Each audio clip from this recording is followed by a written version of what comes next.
Salam alaikum, j'espère que vous allez bien. Moi ça va. Alors, reprenons les histoires des prophètes. Aujourd'hui on va terminer le chapitre 1 avec Noé, Nuh. D'ailleurs c'est l'illustration principale de ce livre. Il faut savoir que Noé c'est un de mes prophètes préférés. Son histoire est vraiment, je trouve son histoire très particulièrement touchante. Noé, alayhi salam.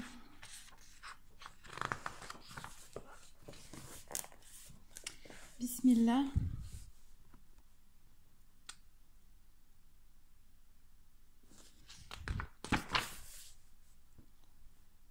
Beaucoup d'années, voire de siècles, s'écoulèrent depuis le trépas d'Adam, alayhi salam. Le visage de la terre commença à changer. Les jours et les nuits s'évanouissaient, en emportant avec eux le témoignage contre les hommes, dont les cœurs commençaient à oublier les recommandations d'Adam, de Seth et d'Idris, alayhi salam. La corruption et l'injustice régnèrent parmi les gens. Froid et manipulateur, Iblis, poursuivant l'exécution de sa stratégie, consistant à attirer graduellement vers lui ses victimes parmi les humains, élaborait ses plans diaboliques pour pousser ceux-ci à l'erreur. L'homme devient une proie facile à Iblis lorsqu'il oublie, laisse petit à petit sa passion prendre le dessus sur lui et perturbe l'équilibre qui doit subsister entre les attentes de l'âme d'origine céleste et celle du corps qui est issu de la terre et qui sera appelé un jour à y retourner. Pour vivre heureux, l'homme doit se promener sans cesse le regard de son âme entre le ciel et terre, lever le regard vers les cieux pour puiser la force nécessaire à la vie sereine sur terre. Combien sont belles ces paroles! Œuvrer pour le monde comme si on devait vivre éternellement et agir pour l'au-delà comme si on allait mourir demain. L'histoire de Noé alayhi salam et de son peuple illustre on ne peut mieux le mépris, la haine, la mise en place par parler de la tactique satanique. Peu de gens le savent, mais souvent Iblis et ses légions n'attaquent pas l'homme de front. Ils l'affaiblissent doucement, le conduisent progressivement à la faute sans jamais l'y appeler ouvertement. Le but étant de mener le serviteur à sa perte. Pas question qu'il le laisse à sa prime nature, car s'il le faisait, il irait au paradis. 10 générations subsistèrent entre Adam et Noé. Peu importe que ce terme signifie 100 ans ou davantage, si l'on prend en compte le fait que les humains vivaient beaucoup plus longtemps que les contemporains de notre bien-aimé prophète. Peu de temps avant l'apparition de Noé, alayhi salam, vivaient 5 hommes connus parmi leur peuple pour leur vertu, leur droiture, leur haute spiritualité. Ils étaient très appréciés par les gens de leur peuple, et en l'absence de prophètes, ceux-ci les prenaient pour modèles de vertu et suivaient leur guidance. Ces hommes s'appelaient Wad, Sowah, Yarouk et Nasr. Ces hommes vivants, Iblis n'avait aucune emprise réelle sur le peuple. Tout au plus pouvait-il causer des dégâts minimes que le pardon divin répare aussitôt. Le pécheur, revenu vers Dieu. Aucun homme, aussi pieux soit-il, ne peut prétendre être au-dessus du péché, s'affranchir de l'erreur à moins qu'il s'agisse d'un prophète infaillible. Mais le meilleur homme est celui qui se repent. À la mort de ces personnes, les gens du peuple furent très affectés par une telle perte. Voyant l'amour que les gens nourrissaient pour ces hommes bienfaisants et le chagrin qui les dévorait, Iblis profita de l'occasion pour entrer en jeu. Il leur suggéra de façonner des statues pour leur rendre hommage. Il n'était point question de leur adresser quelque forme d'adoration que ce soit. Si Iblis était venu pour inviter les gens à former des statues et les adorer, il l'aurait invectisé, voire brutalisé. Comment? Tu veux que nous adorions des pierres en lieu et place de notre Seigneur, Dieu qui nous a créés nous-mêmes ainsi que tout ce que nous fabriquons? Tu es certes un diable. On sculpta des statues à l'image de ses bons ancêtres, et chaque fois qu'on les regardait, on rappelait à la mémoire leur excellence et leur bienfaisance, ce qui rallumait dans l'âme la flamme de l'amour de Dieu et l'aspiration à aller vers lui à travers les chemins bien tracés de l'adoration. Mais, le temps s'épraignant, les générations disparaissant l'une après l'autre, les statues qui témoignaient du respect vouées à ces hauts personnages finirent par être adorées, en dehors de Dieu.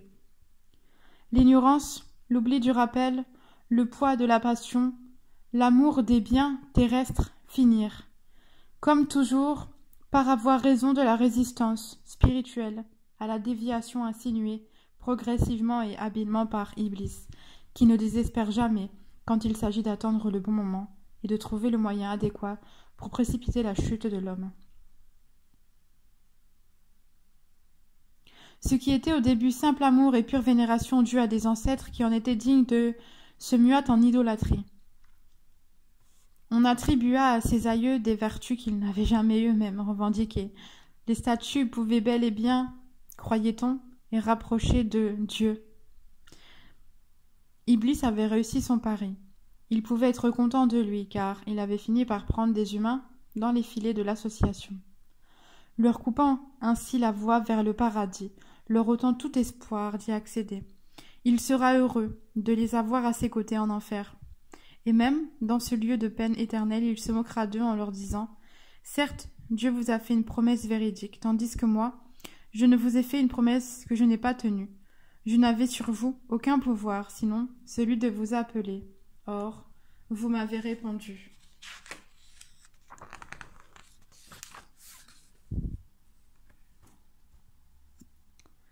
Ne me blâmez donc pas, mais blâmez-vous vous-même. Je ne vous suis d'aucune aide, pas plus que vous ne pouvez m'aider. Moi-même, je n'ai pas cru à ce que vous m'avez associé autrefois. Coran, Ibrahim, 22. En vérité, il n'y a pas pire injustice que l'association, car en professant celle-ci, l'homme adore en dehors de Dieu des idoles qu'il sculpte lui-même ou qui sont ses semblables de par leur condition humaine. Elles ne peuvent rien pour lui, même si Iblis lui suggère qu'elles sont capables de causer du mal ou d'apporter le bien à qui elles veulent. Dieu tient toujours ses promesses lorsqu'Adam et son épouse s'apprêtèrent à descendre sur terre. Dieu leur dit « Une guidance venant de moi vous sera certainement donnée. » Coran, la vache, 38.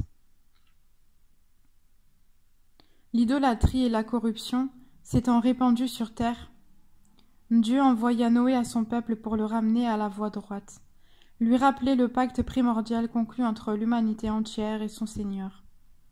Dieu avait en effet extrait des rangs d'Adam, venu en pèlerinage à la Mecque, sa postérité future, qui n'était pas encore venue au monde.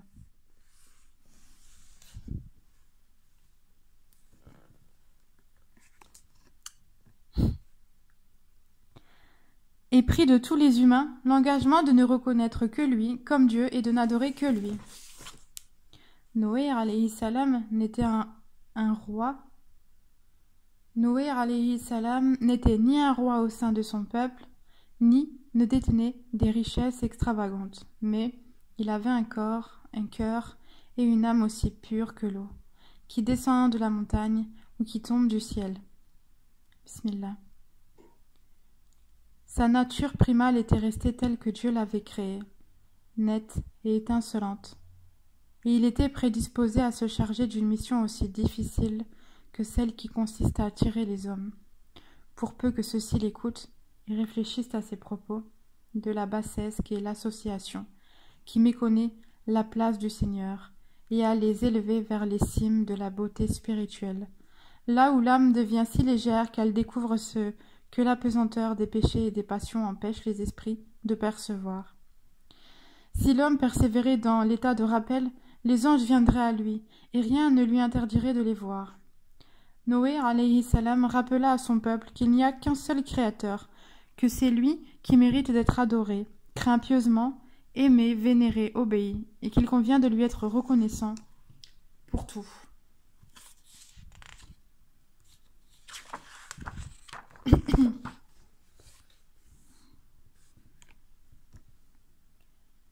Les biens dont il comble les hommes, il envoie du ciel des pluies abondantes qui vivifient la terre pour en faire émerger toutes sortes de bénédictions. Il leur accorde moult biens, des jardins, des rivières pour assurer leur subsistance, et il leur donne une progéniture, tout cela constituant l'ornement de la vie de ce monde. Or, Dieu agit à l'égard de l'homme parce qu'il l'ennoblit et l'éleva au-dessus de beaucoup de ses créatures. Il créa tout ce qui est sur terre pour lui et lui octroya la connaissance pour qu'il vive en harmonie avec la lumière divine enracinée au tréfonds de son cœur et que les prophètes suscités viennent ranimer, entretenir et préserver. Au terme de son séjour terrestre, l'homme, qui fait effort contre son ego, repousse les susurrements d'Iblis et persiste sur la route de la bonté. Revient à Dieu. Les anges le saluent, lui réservent un bon accueil et lui annoncent qu'il est du nombre des rapprochés, ou des gens de la droite. À lui alors la vie éternelle, dans le jardin des délices.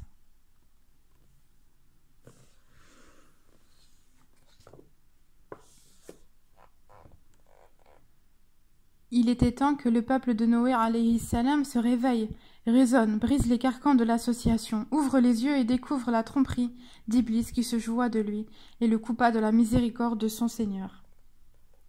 Noé essaya toutes sortes de moyens pour le faire prendre conscience aux gens de leur erreur fatale, qu'il leur vaut de mener une vie étriquée dans ce monde et de subir le courroux de Dieu dans l'au-delà. Et les appela nuit et jour en public comme en secret, les exhortant à méditer sur le sens de la vie, la création de Dieu, les grâces divines où il baignait, et à réfléchir sur leurs propres conditions, car les signes de Dieu sont éparpillés partout pour peu que l'on veuille les voir, avec le regard du cœur. S'ils se tournaient vers Dieu en toute humilité, exprimant leur amour et faisant preuve de piété, ils verraient Dieu les couvrir de ses grâces, leur donnerait tout ce qu'ils aiment, des biens de ce monde et emplir leur cœur de bonheur, et leur réserver un très bon accueil dans l'au-delà, en leur permettant d'entrer dans l'Éden, pour y vivre éternellement. Une minorité de gens firent effort sur eux-mêmes, soumirent à la réflexion les exhortations de Noé, alayhi salam, et reconnurent la justesse de ses arguments. C'étaient essentiellement des femmes et des hommes de condition modeste. Héraclius, l'empereur de Byzance, ne dit-il pas à Abou Sofiane: « Je t'ai demandé si les adeptes du prophète Mohammed se recrutaient parmi les grands ou parmi les humbles, et tu m'as répondu que c'était parmi les humbles. Or, c'est toujours eux qui forment le parti des prophètes. Pour quelle raison les pauvres sont-ils depuis toujours les gens les plus prédisposés à répondre favorablement à l'exhortation des prophètes, à croire en Dieu, à pratiquer le bien et à se maintenir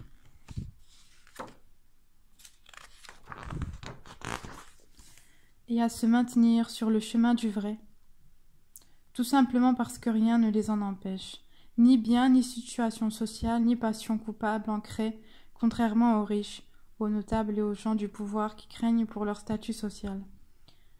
Que le message divin bride leur passion, combatte leur injustice, laquelle est source de leurs privilèges et de beaucoup de maux sociaux, et dénonce leur désobéissance sans compter.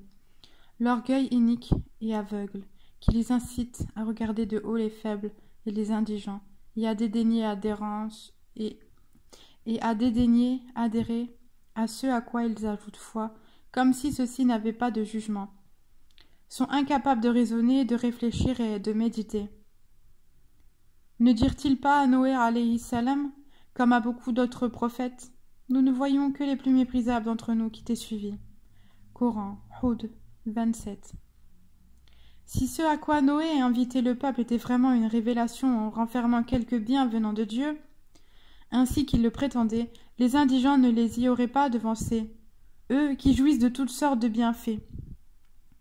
Ne lui demandèrent-ils pas aussi de chasser les démunis, parce qu'il répugnait à s'asseoir à leur côté pour écouter Noé? Mais celui-ci déclina cette proposition décente et refusa de repousser ses croyants sincères, car il mériterait, s'il venait à le faire, le courroux de Dieu.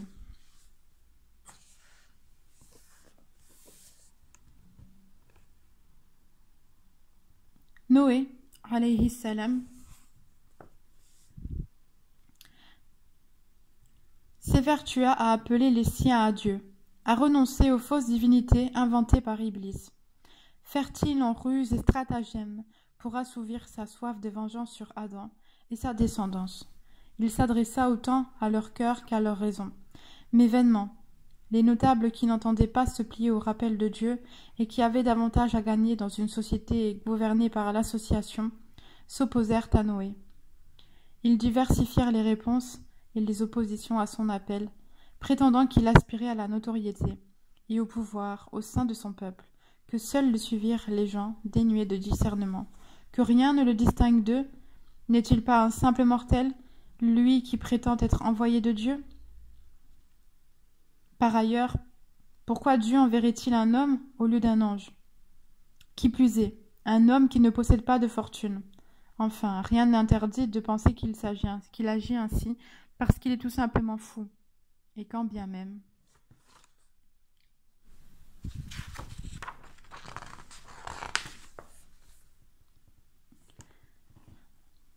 Et quand bien même il ne le serait pas, il n'en demeure pas moins que c'est un menteur et un égaré.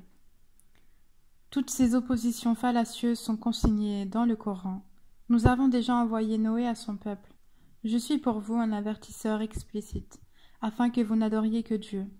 Je crains pour vous le châtiment d'un jour douloureux. Les notables de son peuple qui avaient mécru dirent alors: Nous ne voyons en toi qu'un homme comme nous, et nous voyons que ce sont seulement les villes parmi nous qui te suivent sans réfléchir. Et nous ne voyons en vous aucune supériorité sur nous. Plutôt, nous pensons que vous êtes des menteurs. Hud 27. Les notables et les puissants étaient aveuglés par la passion, l'obstination et l'orgueil. Ils n'étaient pas en mesure de percer le fond des choses, discerner la lumière de la vérité sur le visage des croyants, reflet de la paix, du cœur, imprégné par les rayons incandescents de la foi. Pire, ces gens ne voulaient pas voir Noé, alayhi salam, ce qu'il était réellement, un homme sincère, véridique, désintéressé, n'aspirant nullement au pouvoir, ayant toujours observé une conduite irréprochable, tenant un discours cohérent et réduisant à néant tous leurs arguments. Il refusait le jugement de la raison et lui préférait celui de l'âme bestiale, qui était plus en phase avec leurs caprices. Noé, alayhi salam, était un homme et un messager de Dieu. L'homme est capable de porter et de transmettre à ses semblables le message de Dieu, grâce au secret que Dieu déposa en lui et aux qualités spéciales qu'il lui conféra, au point que les djinns eux-mêmes n'eurent d'autre choix que de suivre les envoyés célestes. Issus de la descendance d'Adam, cette mission ô combien grave ne pouvait être confiée ni à un ange ni à quelque autre créature. Et c'est sous-estimer l'homme, à qui Dieu confia pourtant les rênes de la terre, que de le penser inapte à recueillir en son cœur l'orientation du ciel, puis à en faire part à autrui. Il n'y a qu'Ibus qui puisse distiller dans les esprits irréfléchis et frivoles une telle idée. N'est-il pas lui, l'être ardent, qui côtoya des siècles durant la cohorte céleste et qui combattit les siens, qui vivait sur terre pour s'être rebellé contre Dieu et avoir répandu le sang? Plus noble et plus méritant que cette créature frêle qu'est l'homme. N'était-il pas plus en droit de bénéficier de la gouvernance de la terre? Il y a quelques siècles, la fougue et l'incandescence d'Iblis le perdirent, mais aujourd'hui encore, elle continue à l'aveugler. Le voilà s'interposant entre les hommes et l'orientation céleste que Noé leur offre. Qu'à cela ne tienne, Iblis portera au jour du jugement son propre fardeau, mais aussi celui de tous ceux qu'il aura égarés parmi les hommes et les djinns. Noé alayhi salam n'était pas non plus un égaré. Il n'avait point dévié de la voie de la vérité. Il ne fit qu'appeler son peuple à reconnaître l'unicité de Dieu et à lui réserver exclusivement l'obéissance. Il voulait seulement arracher les hommes aux mains de leurs ennemis Iblis, de leur ennemi Iblis, qui leur embourda dans la mauvaise voie. Il avait pitié d'eux, car il voyait ce qu'ils ne voyaient pas, et savait ce qu'il ignorait. En vérité, l'égarement flagrant était celui où se trouvaient les notables, et ceux qui traînaient à leur suite. Ils reniaient Dieu, et soutenaient qu'adorer les idoles, comme le firent avant eux les aïeux, était le chemin vrai, et que toute personne qui s'en écartait était loin du bon sens. Les grands du peuple et les insensés ne se contentèrent pas de le traiter de tous les maux. Ils poussèrent l'insolence encore plus loin. On raconte à ce sujet qu'il pénétrait chez lui alors qu'il s'y trouvait, parmi les siens, et se saisissait de lui, et l'étouffait, au point de le vider de toutes ses forces. Et lorsqu'il se rendait à leur lieu de réunion pour éveiller leur conscience et essayer de les sortir de leur léthargie spirituelle, il le molestait et le chassait. Cependant, Noé, l'homme, reconnaissait et pétri de patience, ne renonçait pas. Il allait trouver les gens de son peuple, là où il pensait pouvoir les appeler, dénoncer le culte insensé des idoles et clamer la vérité de l'unicité. Certains le fuyaient et invitaient les autres à en faire de même, en le traitant de fou et de fabulateur. D'autres se mettaient leurs doigts dans leurs oreilles pour ne pas entendre ses paroles, ou s'enveloppaient dans leurs vêtements, afin de ne pas le voir, comme s'il pouvait les ensorceler par ses mots ou son regard. Les jours, les mois, les années, voire les siècles passaient, sans que la masse du peuple ne rejoigne le parti, très peu nombreux, de ceux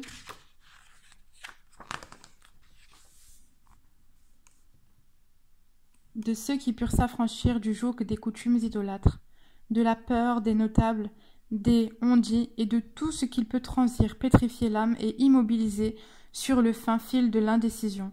On raconte à ce propos que les gens ne manquaient pas, toutes les fois qu'ils rencontraient Noé, de le montrer à leurs enfants, de le traiter d'imposteur qui aspire à saper les fondements de leur morale, et de la religion de leurs ancêtres, à séparer les gens de la même famille. Il leur enjoignait à ne jamais croire en lui et de transmettre des recommandations aux générations suivantes. C'est ainsi qu'un père ou une mère peut façonner son enfant et le faire dévier de sa disposition naturelle et de son patrimoine spirituel, et l'obliger à adopter telle ou telle religion fausse ou déformée.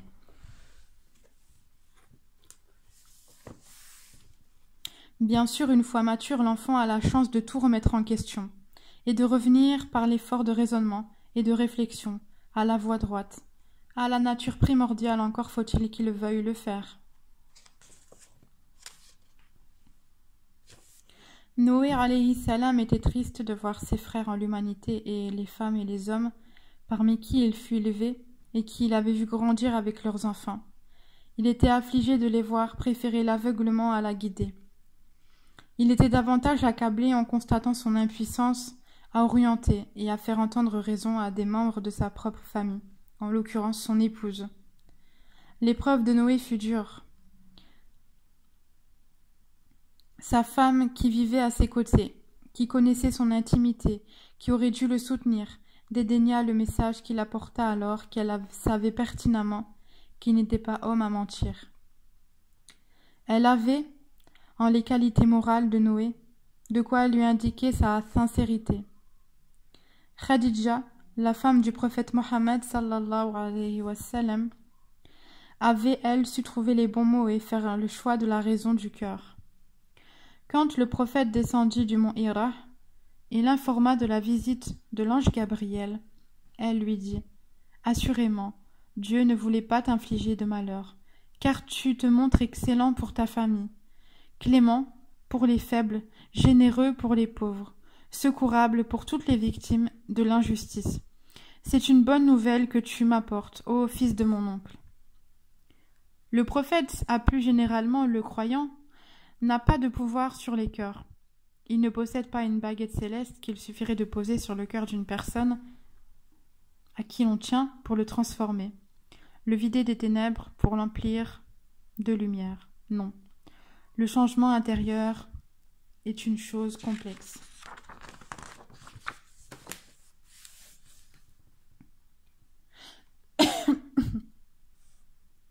C'est d'abord une question de choix.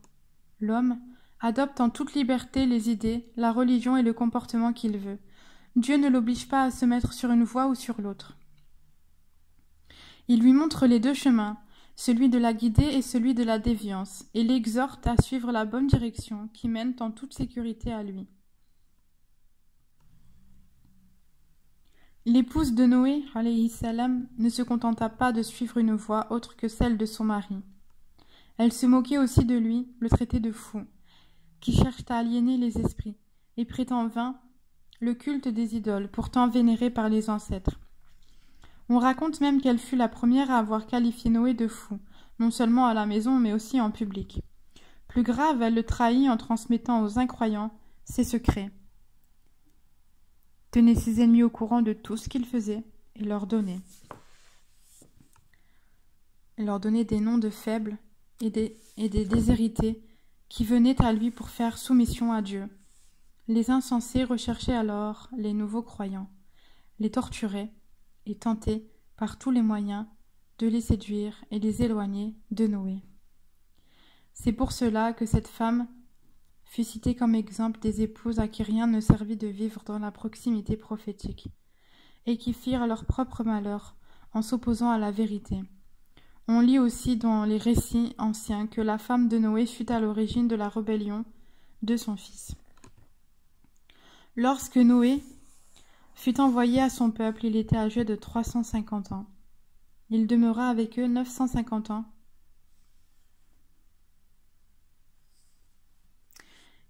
À les exhorter à la foi, mais hormis un groupe de gens humbles, personne ne répondit à son appel. Persistant avec un orgueil démesuré et une indécence abyssale dans le déni, l'air qu'il respirait, les bénédictions de la terre dont il tirait profit, le souffle de vie qui animait leur corps, d'où provenait-il? Comment avait-il pu induire en erreur à ce sujet au point de penser qu'il devait rendre grâce pour tous ses bienfaits, non à Dieu qui les avait créés pour eux, mais à des idoles que leurs aïeux avaient formées à partir de la terre, sur laquelle ils marchaient si fièrement. Dénonçant l'absurdité d'une telle situation, Dieu dit dans un hadith Qudsi, « Moi, les hommes et les djinns, notre situation est étonnante. Je crée et on adore un autre que moi. Je pourvois et on remercie un autre que moi. » Selon les savants qui soutiennent que la racine du mot Noé est Nacha et non Naha, Noé fut appelé ainsi parce qu'il demeura longtemps à prêcher son peuple. D'après ceux qui maintiennent que Nuh a pour origine Naha, Noé fut nommé ainsi car il pleurait et gémissait beaucoup à cause de la rébellion et des péchés de son peuple. Mais Noé c'est Nuh, et Nuh c'est la lumière, je pense.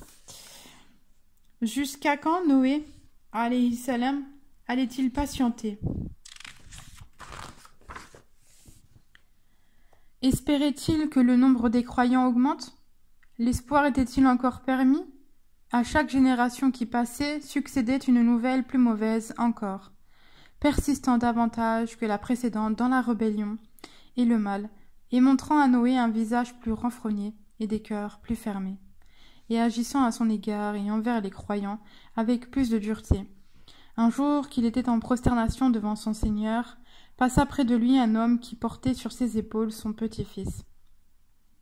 Le grand-père dit « Voici le patriarche qui ne cesse de nous appeler à adorer un Dieu que nous ne connaissons pas, de nous menacer d'un châtiment qui n'arrivera jamais. Prends donc garde à ce qu'il ne t'égare pas. » Le petit-fils répondit « Si cet homme est tel que tu le décris, pourquoi avez-vous préservé sa vie? Et qu'aurions-nous pu faire contre lui? Demanda le grand-père. Et l'enfant de dire « Pose-moi par terre, je m'en vais te montrer ce que je peux lui faire. » Il prit alors une grosse pierre et en frappa Noé, et le blessa à la tête. On dit que c'est en écoutant le dialogue entre le grand-père et son petit-fils, et en voyant la réaction de ce dernier, qu'il sut que la nouvelle génération était encore plus injuste et plus fourbe que les précédents. Il fit alors l'invocation suivante. Mon Seigneur ne laisse pas la terre. Non.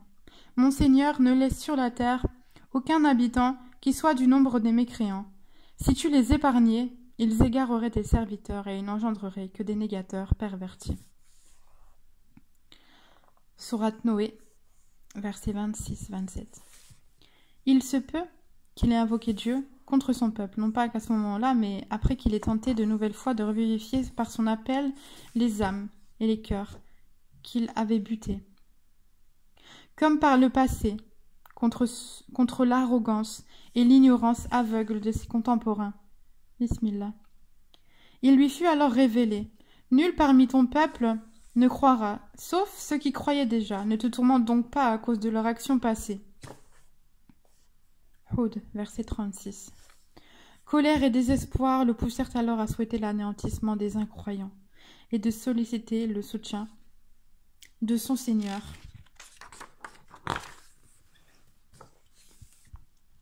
Contre eux. Je suis opprimé, secours-moi. La lune, verset 10. En vérité, le visage de la terre avait besoin d'être entièrement purifié des maux perpétrés par les hommes criminels, car tant que ceux-ci restaient en vie, ils continueraient à semer la corruption, la sédition, se maintiendraient, et la véracité ne saurait atteindre les cœurs. C'est cette réalité qu'exprime avec ces mots le prophète Noé, lorsqu'il dit « Si tu les épargnais, ils égareraient tes serviteurs ». Une autre chose hâta le cours des événements, l'impatience du peuple de Noé, qui poussa les plus criminels à demander l'avènement du supplice annoncé par le prophète. Ils dirent, tu n'as cessé de nous exhorter à la foi. Tu as tout fait pour que nous ajoutions foi, mais sache que nous ne voulons pas croire. Fais donc ce que tu veux. Produis le châtiment dont tu nous menaces depuis des générations, pour peu que tu sois véridique. Il est entendu que ces gens ne croyaient pas un seul instant que Noé alayhi salam était un prophète de Dieu. C'est pourquoi le pensait-il incapable de croire quoi que ce soit. La plupart des gens du peuple de Noé ne crurent pas en son message, et ils n'allaient pas y adhérer. Eussent-ils vécu 1000 ans encore. Leur cœur était aussi sec qu'une souche d'orme, aussi dur que la pierre.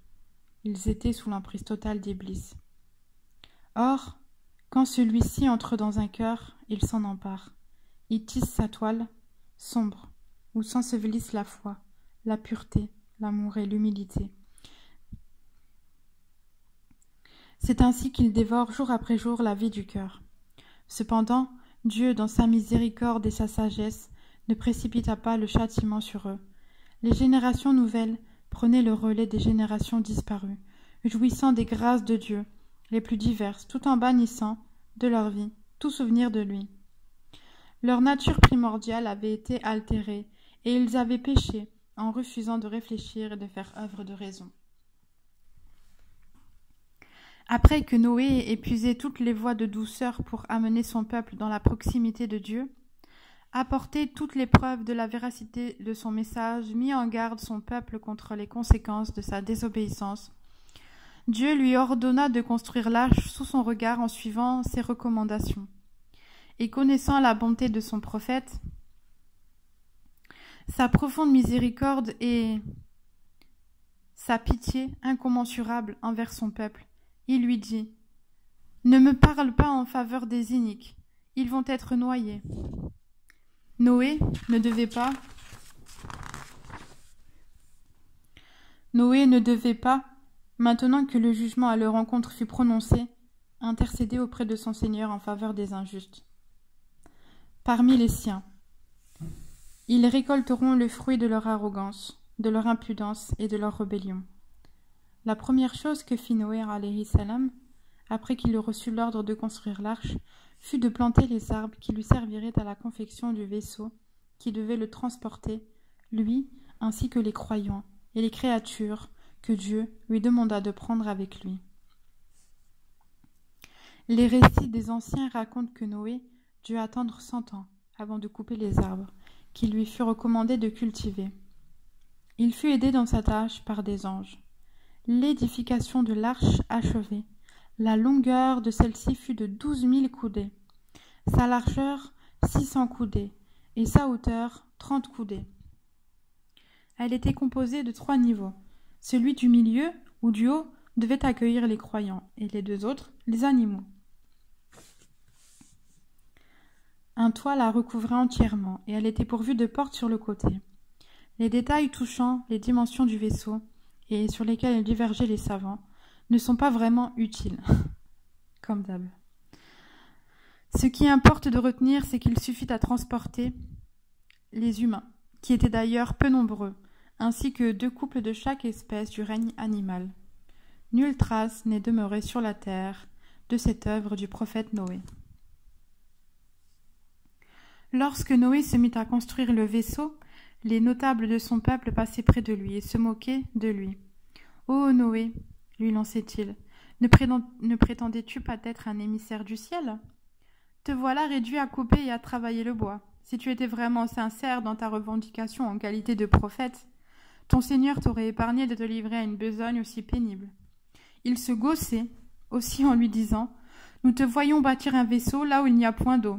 Il se peut qu'il vogue dans l'océan de sable où nous vivons, ou que tu te fasses aider par les djinns pour le tirer vers la mer lointaine. Nul doute, maintenant que tu es du nombre des démons.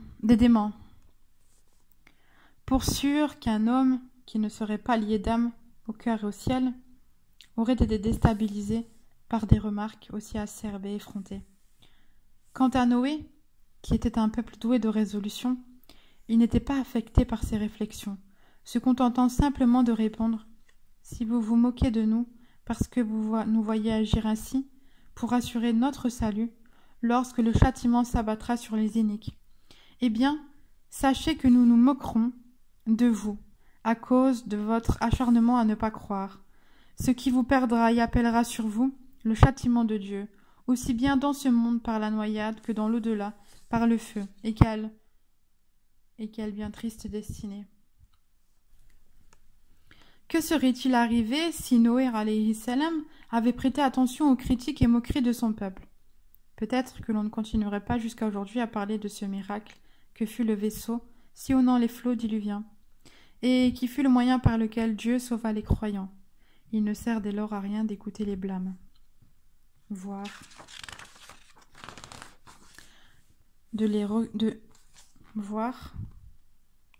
de reculer devant les vexations d'autrui quand on est sûr de ce que l'on fait et que l'on sait où mettre les pieds. La fin des travaux de construction sonna le glas de ce peuple impie, inique et ingrat. Ils devaient tous périr et n'essayaient plus à Noé d'invoquer Dieu en leur faveur pour qu'il leur pardonne ou de lui demander de reporter ou d'avancer le châtiment qu'il allait être envoyé contre eux. Le vent tourna pendant 40 jours. Les portes du ciel s'ouvrirent et une eau déchaînée se déversa sur la terre, comme si le ciel s'était mué en une passoire incommensurable, qui ne pouvait retenir l'eau, se joignant à l'action du ciel. La terre expulsa de ses entrailles une eau qui fusait de partout, même des fours qui sont pourtant les foyers du feu. On raconte que Noé alayhi salam emmena les croyants dans l'arche dès que le four qui se trouvait chez lui déborda d'eau. Ils étaient près de 80. L'ange Gabriel lui descendit sur terre et se chargea de porter les animaux élus vers le vaisseau pour garantir la préservation de chaque espèce. Lorsque Noé s'apprêta à monter dans l'arche, il appela avec beaucoup de douceur l'un de ses fils resté à l'écart et qui ne voulait pas le suivre. Il n'était pas croyant, mais n'avait jamais exprimé ses convictions. Peut-être même qu'il faisait semblant d'être du côté des croyants. C'est ce qui explique que Noé lui ait dit « Ô mon fils, monte avec nous, ne reste pas avec les mécréants. » Noé savait-il que son fils n'adhérait pas à son message? Cela est probable, mais peut-être pensait-il que son enfant croirait maintenant qu'il voyait de ses propres yeux l'eau torrentielle tout emporter sur son chemin. Il est possible également que la pitié du père pour son enfant ait poussé Noé à s'adresser à son fils. Oula, je manque de batterie. Hop.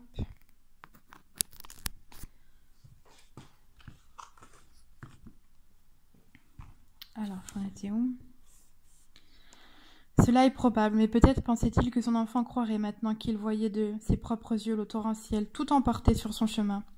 Il est possible également que la pitié du père pour son enfant ait poussé Noé à s'adresser à son fils. Cependant, le cœur entièrement séduit par le faux insufflé en lui par Iblis, le fils déclina la proposition de son père et se réfugia sur un mont, pensant être ainsi à l'abri de l'eau. Il ne savait pas que le Seigneur du mont était en colère contre lui, que la nature soumise à Dieu ne pouvait le protéger et que ce jour devait être son dernier sur terre. Noé, alayhi salam, lui rappela que rien saurait opposer à l'ordre de Dieu et que tous ceux qui n'étaient pas dans l'arche étaient appelés à périr. Les vagues déferlèrent entre le père et le fils, et celui-ci fut emporté, comme sa mère, et tous ceux qui juraient de l'imposture de Noé. Le tenaient pour un fou et le moquaient, lui et sa religion. Les eaux montèrent de plus en plus, au point qu'elles finirent par atteindre les plus hautes montagnes, et par couvrir la terre entière.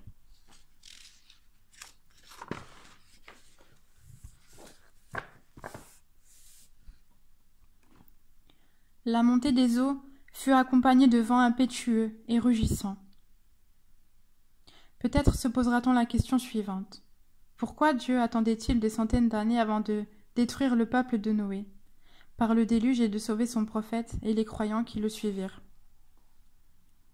Que n'a-t-il pas agi avec eux comme il fit avec le peuple de Had ou de Lot, de Ahad ou de Lot?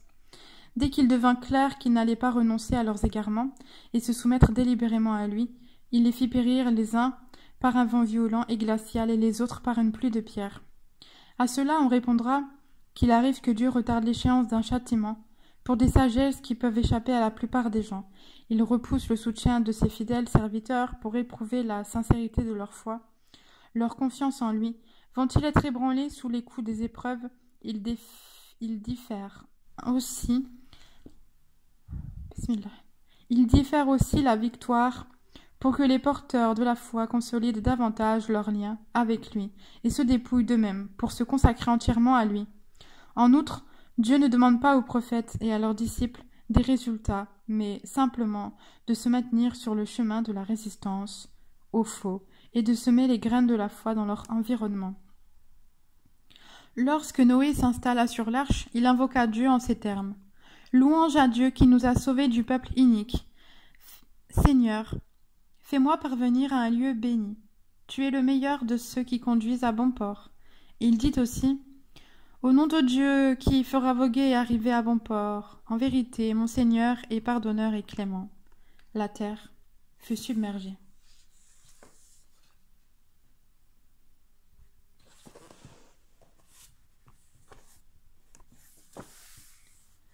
La terre fut submergée par les eaux. Dans quelque direction où les visages se tournaient, il y avait de l'eau, comme si c'était la clé du royaume de la terre lui avait été remise. Le temps qu'elle s'acquitte de sa mission, purifier la terre de tout ce qui ne rappelait pas Dieu, et de toute trace de rébellion. L'homme pense que la nature est chose morte, dépourvue de conscience, de sentiments, de cœur. Or, il se méprend. Il n'existe pas qu'une seule forme de vie, la nôtre. Il y en a plusieurs.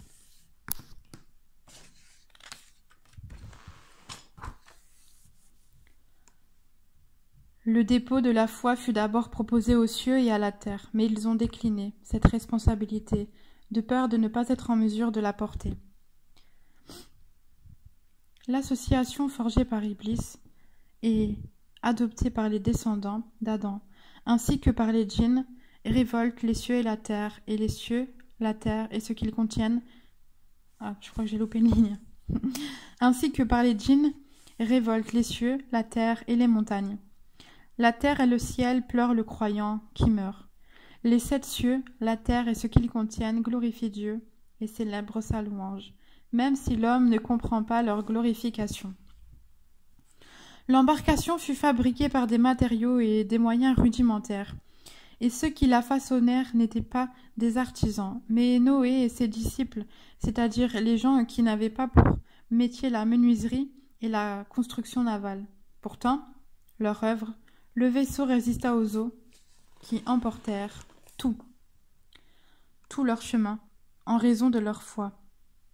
et de leur sincérité, et grâce à l'aide providentielle de Dieu, qui les avait sous ses yeux. Quel navire était le plus solide et le plus fiable selon les critères humains? Ce simple bateau conçu avec des outils primitifs ou le Titanic? Le paquebot le plus grand et le plus sûr jamais construit par les hommes.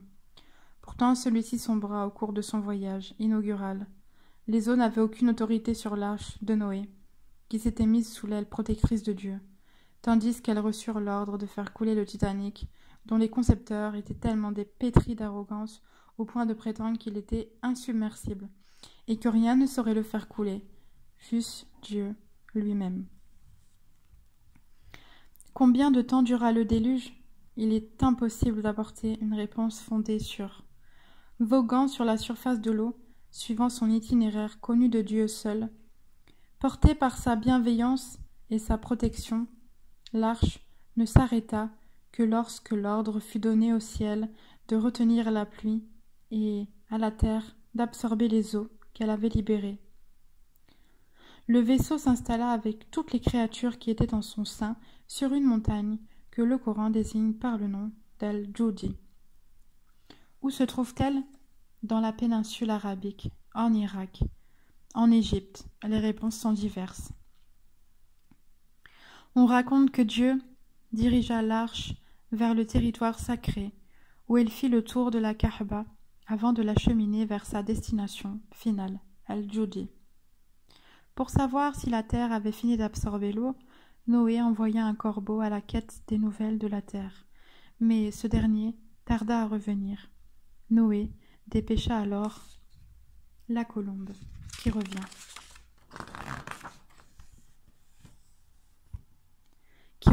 Les pieds tachés d'argile, ce qui indiqua à Noé que l'eau avait tari et qu'il était temps de quitter le vaisseau.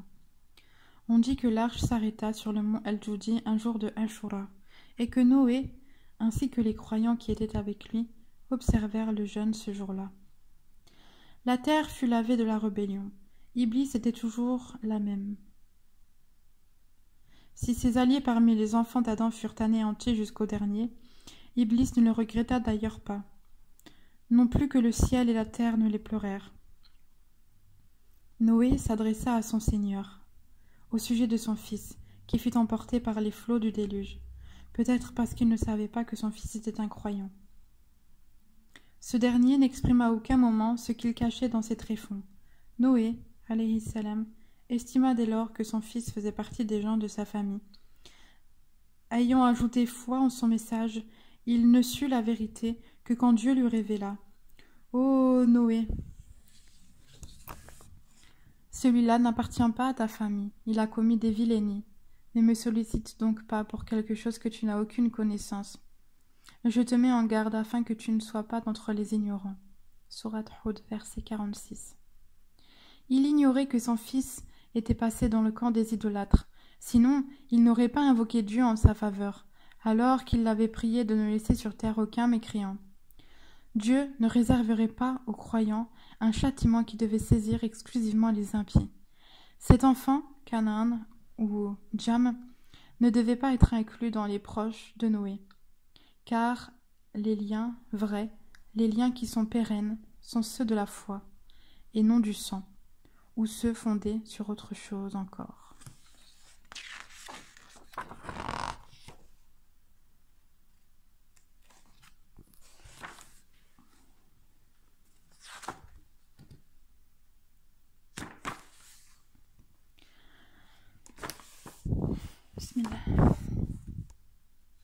Noé, alayhi salam, revint à Dieu et implora son pardon. Les bonnes actions des pieux sont de mauvaises actions pour les rapprocher. J'ai pas compris cette phrase. Noé revint à Dieu et implora son pardon. Les bonnes actions des pieux... Alhamdoulilah. Les bonnes actions des pieux sont de mauvaises actions pour les rapprocher. J'ai pas compris cette phrase. Si les prophètes et les messagers sont dans une action d'imploration constante du pardon de leur Seigneur, ce n'est pas en raison de quelque péché ou faute qu'ils auraient commis, car il est connu qu'ils sont infaillibles. Oula.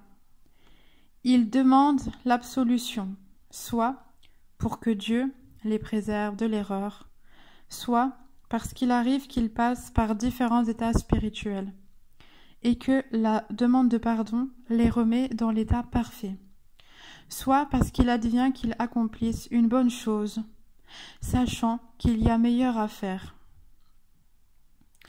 Après le déluge, seuls les enfants de Noé purent avoir une progéniture. C'est pourquoi tous les hommes descendent depuis Noé. Dieu bénit la descendance de Noé, qui s'éparpilla de par la terre, et la peupla. D'elle furent issus tous les prophètes qui allaient être suscités, ainsi que beaucoup de femmes et d'hommes de vertu. La tradition indique que Noé, comme le reste des prophètes, fit le pèlerinage à la maison sacrée. Elle souligne également qu'à l'article de la mort, Noé recommanda à ses fils de témoigner qu'il y a de Dieu que Dieu, et les mit en garde contre l'association et l'orgueil. Elle rappelle enfin que ce prophète très reconnaissant et doué de résolution fut enterré dans l'enceinte de la mosquée sacrée à la Mecque. Ah bon ?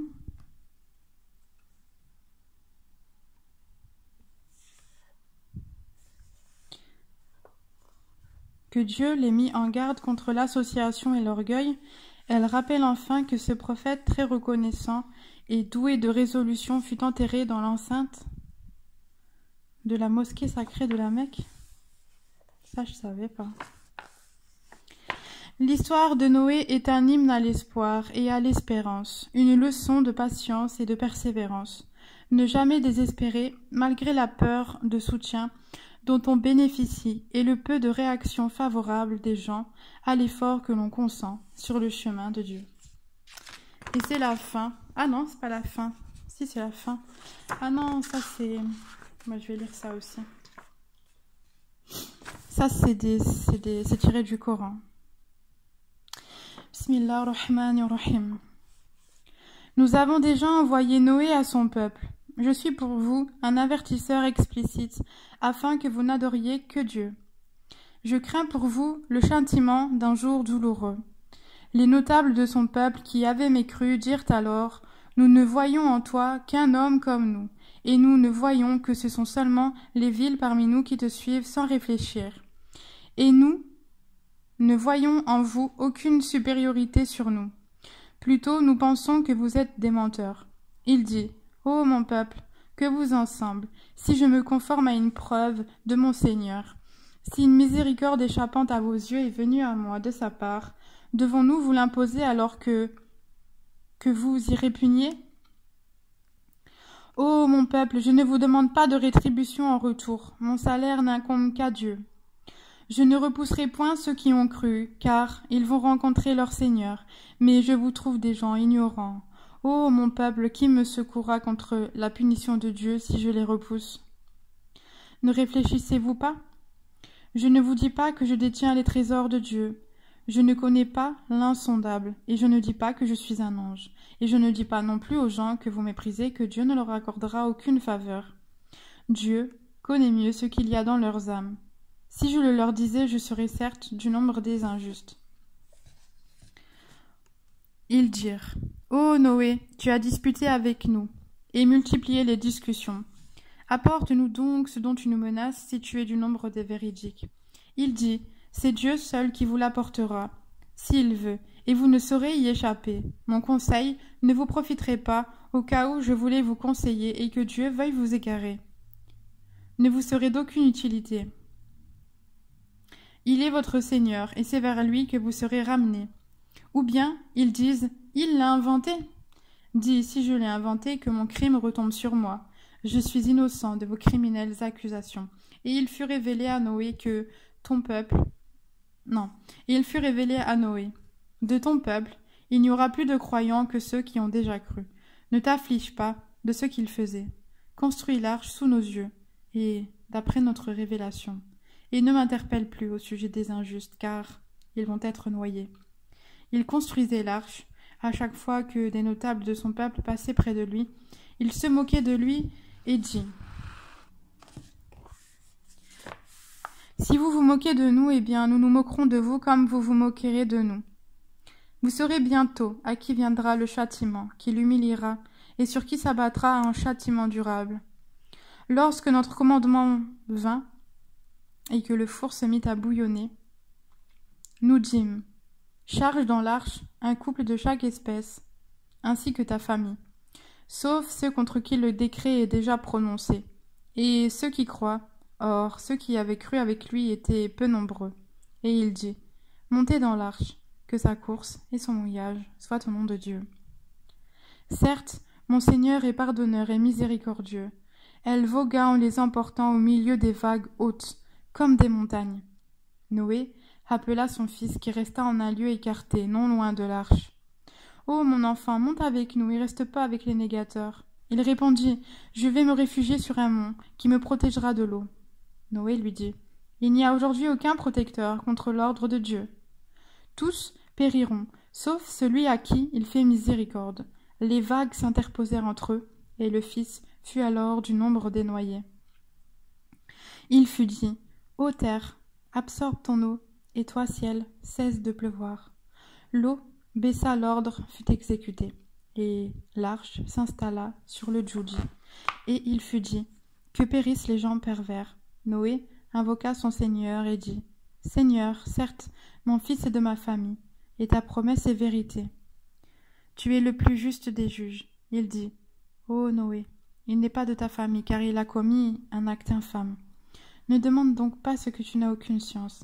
Je t'exhorte, afin que tu ne sois pas du nombre des ignorants. » Alors Noé dit : « Seigneur, je cherche ta protection contre toute demande de ce dont je n'ai aucune science.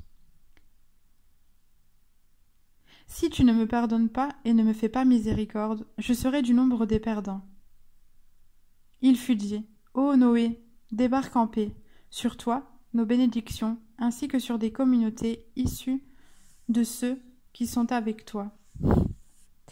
Il y aura des communautés auxquelles nous accorderons une jouissance temporaire, puis un châtiment douloureux venant de nous les touchera. »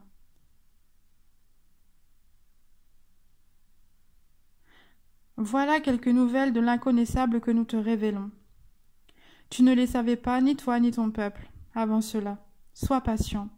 La fin heureuse sera pour les pieux. Sourate 11, versets de 25 à 49. Et là, c'est en arabe.